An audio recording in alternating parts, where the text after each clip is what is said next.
Welcome back to Project 613. We are going to continue our exploration of the mitzvah of Shabbat. And previously we learned about the mitzvah of resting on Shabbat. Today we learn another mitzvah that goes hand in hand with resting on Shabbat, and that is the negative prohibition of performing any work on Shabbat. This we know from the Ten Commandments, where we are told, Lo ta'aseh kol melacha, you shall not perform any work. So in effect, when a person actually observes Shabbat and doesn't do work, he is actually fulfilling two mitzvot at the same time. He is fulfilling the positive mitzvah that we learned previously of resting on Shabbat, and at the very same time, he is fulfilling a negative mitzvah of not performing work on Shabbat. So what is actually considered work that the Torah forbids? Well, as mentioned, there are 39 categories of work which are forbidden on Shabbat, and these are the 39 activities that were involved in the building of the sanctuary in the desert. We are going to go through them one by one. Today we will cover the first 24, and tomorrow we will learn the remaining 15. The first 11 of the 39 our sages categorize as Sidura de Pas. Sidura de Pas means the process of baking bread, and they include the entire process from plowing the field until the bread comes out of the oven. They are: number 1, plowing; number 2, planting; number 3, reaping; number 4, gathering the bundles of grain; number 5, threshing; number 6, winnowing; number 7, sorting the good grain from the bad grain; number 8, grinding the kernels of grain into flour; number 9, sifting; number 10, kneading; and number 11, baking.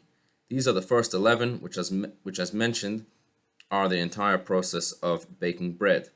The next 13, which will take us to number 24 of the 39, are also categorized together, and they are all of the activities that are involved in materials and clothing, making clothing from its first stage right until the last stage.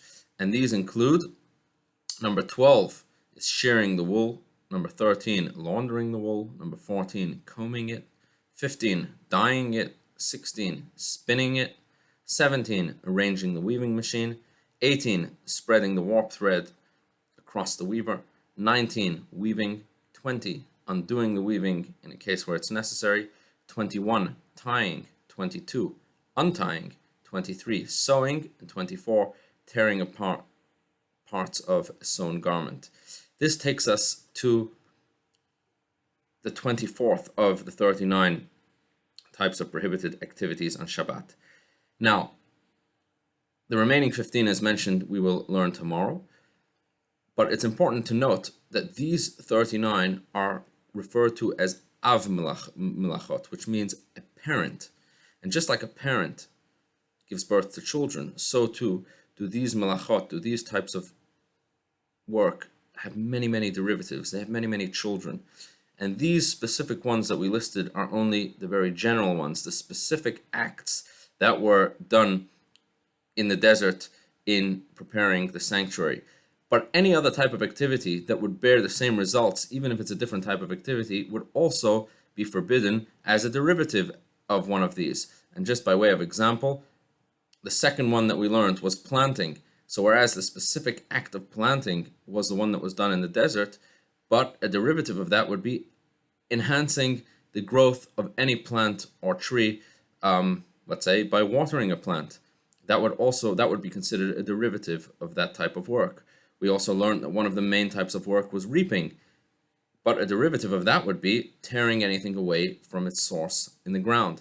So we see, just an example, how there are so many other derivatives of these 39 categories, and we will continue learning about them tomorrow. Have a wonderful day.